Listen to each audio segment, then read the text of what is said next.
Gusto niyo bang malamang aling bansa dito sa Europa ang mabilis makakuha ng citizenship? Kung ikaw ay bago sa aking channel, please don't forget to like, share, comment, and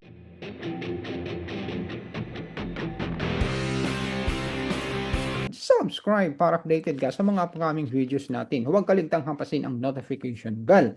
At nood muna at least 1 or 2 minutes bago mag-subscribe para legit ang subscription.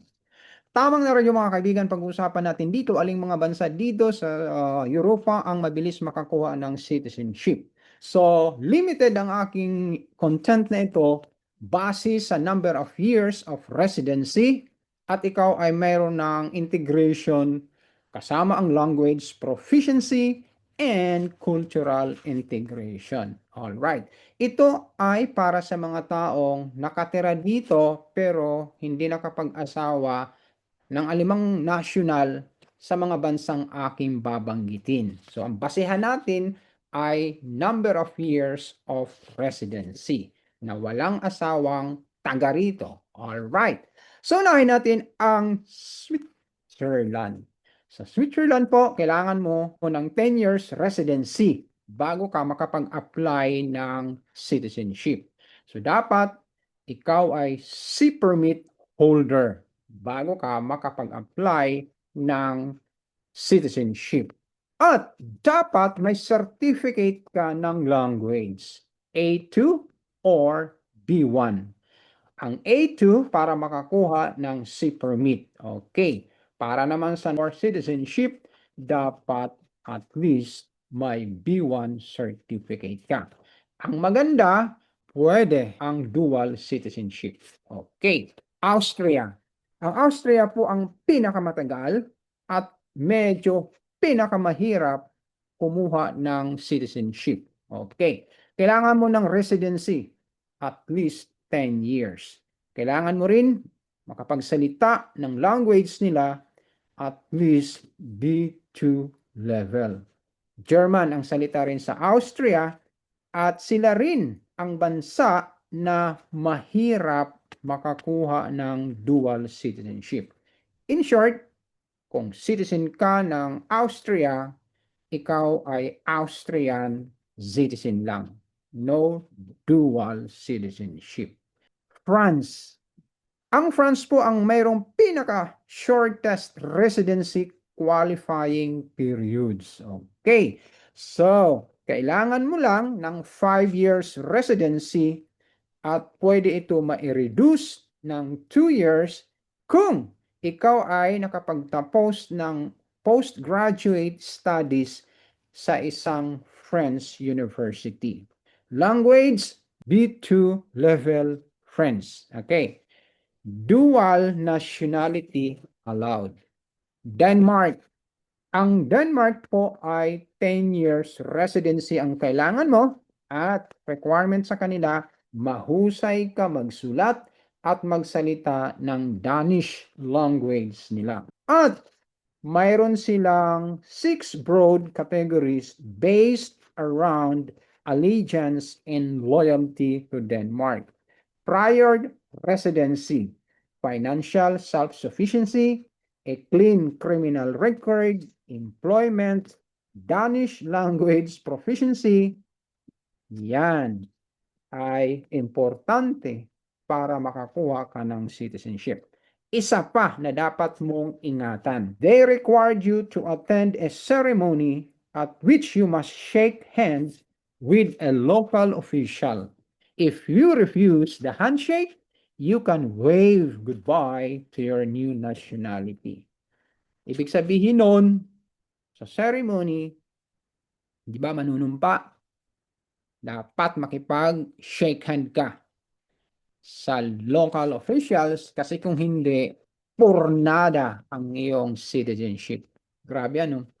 Pero dito maganda, dual nationality allowed. Germany. All right.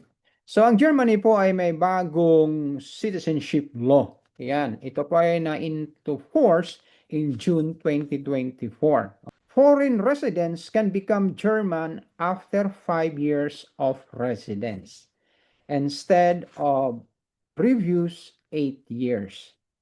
And even after 3 years on the fast track route, in cases where the applicant has C1 German and exceptional integration achievements. Matindi rin fluency and dual nationality allowed.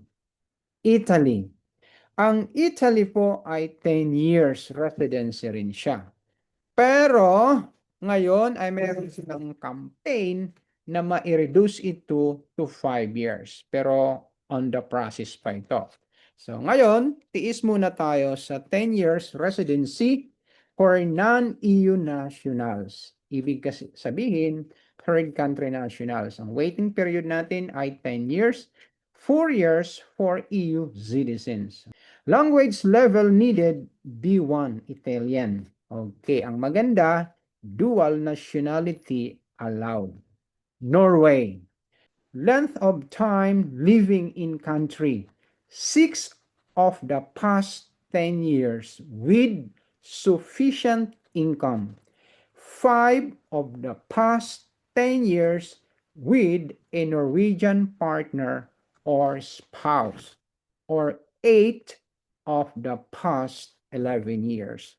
Language level needed, B1 Norwegian. Dual nationality allowed. Spain, 10 years legal residency period at kailangan marunong ka ng basic level of Spanish. Alright. So, mayroon pong exemption dito. Ang good news, pasok ang Pilipinas sa exemption na to. Sabi ko kanina, 10 years residency para makapag-apply ng citizenship. Pero kung ikaw ay galing sa Pilipinas, pasok ka sa fast track. After 2 years residency, pwede ka na mag-apply. Ang ganda sa Spain, Tumirano. Dual nationality allowed, pero only in some cases. Most cases, pag ikaw ay Spanish citizen, ay isa lang ang i-maintain mo. Basic level of Spanish dito, at least A2. Next po natin ay Sweden. Ang Sweden po, medyo challenging siya. Kasi dati-rati 5 years residency, pwede ka na mag-apply ng citizenship. Pero itong 2026, yan, itinaas nila into 8 years. Ang maganda lang rito, language level needed none. Okay. Pero dapat matuto ka o marunong ka sa cultural integration. Ang maganda rito, dual nationality allowed. Kung mayroon pa kayong mga katanungan, comment down below. Sasagutin natin yan at huwag kaligtaang hampasin ang notification bell para updated kayo lagi. Kaya ako sinasabi po mga kaibigan, nood muna bago subscribe at least 1 or 2 minutes para legit po ang subscription nyo. Kasi kung mag-subscribe kayo bigla, bago kayo manood, tatanggalin ng system po yan. Hindi po ako nagtatanggal, kundi ang system. Kaya wala na kayong update sa aking mga upcoming videos. Kaya yun lang. Ciao, ciao!